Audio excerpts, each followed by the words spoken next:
Hola, bienvenidos a Polioscopito, yo soy Lola y en este video les voy a recomendar 5 libros para las personas a las que les gusta el terror, pero no tanto.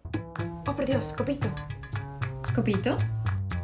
Como yo lo veo, existen dos tipos de personas, la gente a la que le gusta sufrir y la gente a la que no. Yo soy de ese último grupo. Por eso la verdad es que me llevo muy mal con las cosas de terror en general, no importa si es un libro, una película o una serie, no lo puedo ver, no lo puedo leer porque después me voy a estar acordando de eso todo el tiempo, no me lo puedo sacar de la cabeza. Así que más que darme adrenalina lo sufro bastante. Pero sí me interesa mucho la teoría del terror. Lo he estudiado obviamente en mi carrera en literatura y me encanta el cómo lograr esa sensación en una persona. Me parece muy interesante toda la estética también. Entonces estoy como en un conflicto de intereses ahí. Por eso pensé que posiblemente haya más gente como yo y que no sea la única. Así que hice esta lista de 5 obras de terror, pero que son un terror tolerable. La lista está compuesta de 3 libros, 3 cuentos y un poema. El primer libro del que les voy a hablar es El retrato de Dorian Gray de Oscar Wilde.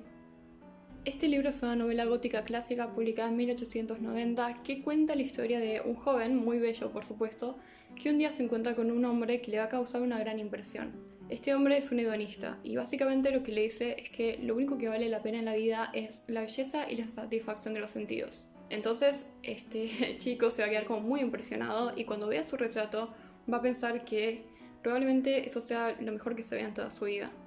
Entonces va a desear quedarse así para siempre y que no sea él el que envejezca, sino que sea el cuadro. El tema es que a medida que se meta más y más en esa filosofía de vida y se da bastantes vicios cuestionables para la época, su cuadro no va a sufrir solo el paso del tiempo, sino que también va a demostrar ese deterioro moral.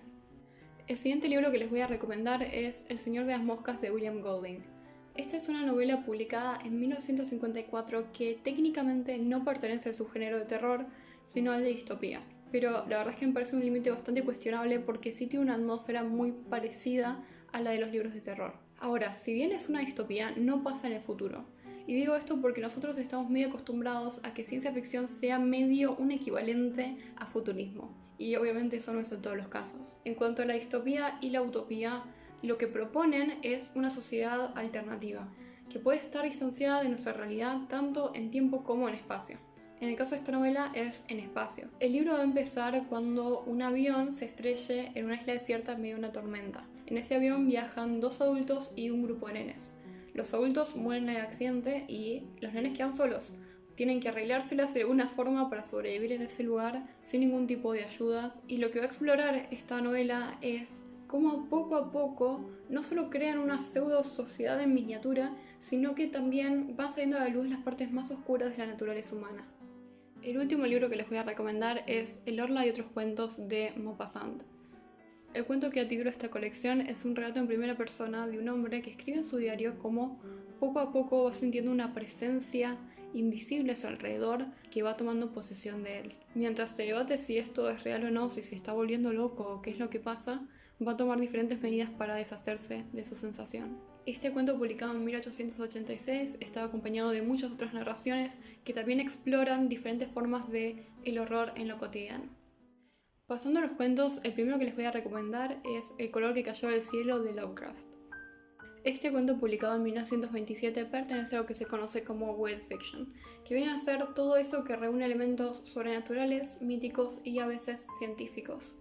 Las historias de fantasmas, por ejemplo, pertenecen a esa categoría. La historia comienza cuando a un ingeniero le dan la tarea de hacer un embalse en una parte medio perdida de Estados Unidos. Cuando llega se encuentra un páramo desierto donde está todo muerto y es bastante deprimente, la verdad. Entonces le pregunta a un anciano que está por ahí, siempre hay algún viejito confiable, si siempre había sido así o qué había pasado. Este hombre entonces le va a contar que antes ese lugar era todo lo contrario. Estaba lleno de vida, había una familia que vivía allí en esa granja y que les iba bien, hasta que un día cae del cielo una roca con un color extraño. A partir de entonces, tanto plantas, animales como humanos van a empezar a mutar su forma de actuar sin ninguna explicación posible y van a terminar muriendo. El segundo cuento que les voy a recomendar es La leyenda de Sleepy Hollow de Washington Irving.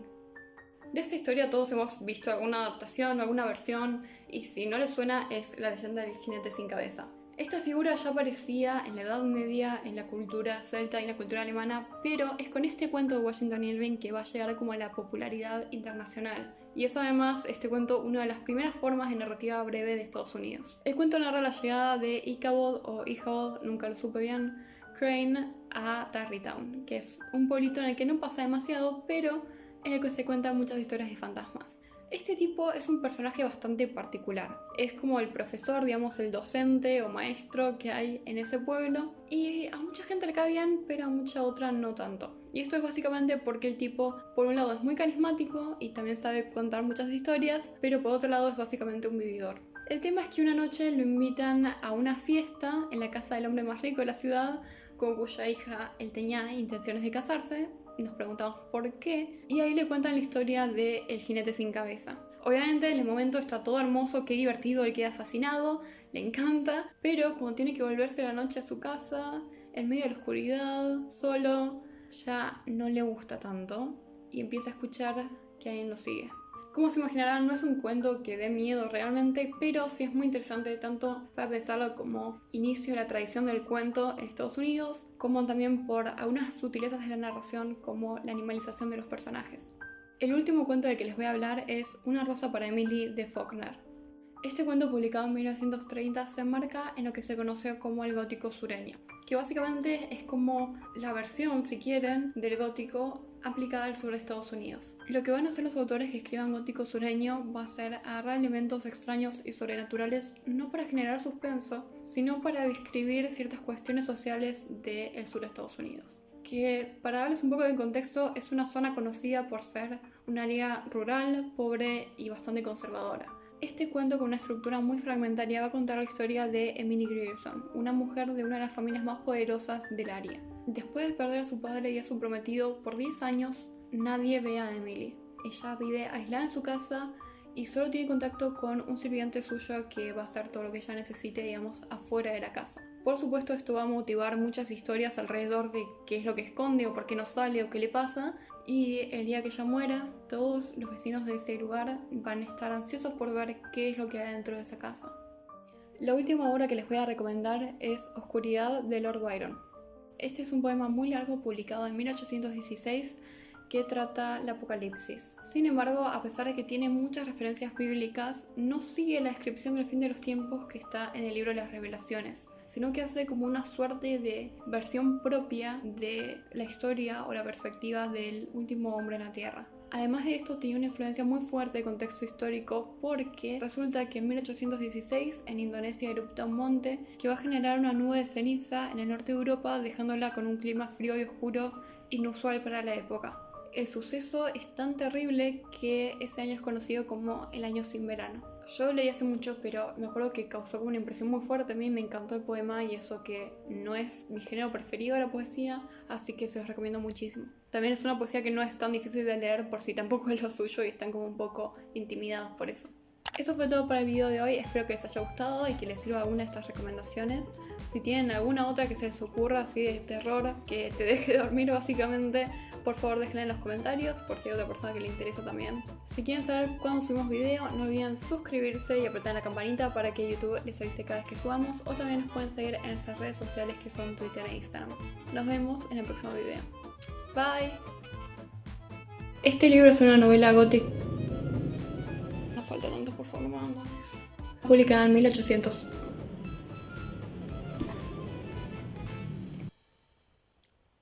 ¿Qué iba a decir?